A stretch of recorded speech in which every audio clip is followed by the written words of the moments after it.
ผมมื้อนี้ครับได้มาติดตามถามไถ่คุณพ่อครับอีกท่านหนึ่งที่ใช้ผลิตภัณฑ์เสริมอาหารแฮปปี้วันนะคุณพ่อ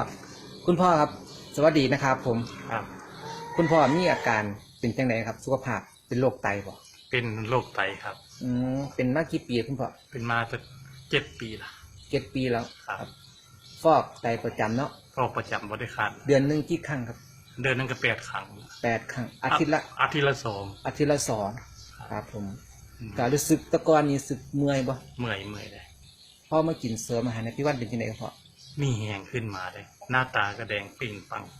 ครับ กินเขาก็แซ่บเลยตะกอนนี่ฟอกนี่จะมีอาการเมื่อยเนาะเมื่อยได้ฟอกมาเมื่อยเลยอันนี้พ่อมากินเสริมอาหารพี่วันเป็นจังไดพ่อมีแหงขึ้นมาเลยโอ้ร่างกายเปลี่ยนแปลงครับผมแขนขาก็มีแหงแต่ก็ร้อยแหงร้อยขาแล้วก็สุขภาพอย่างอื่นนะคุณพ่อ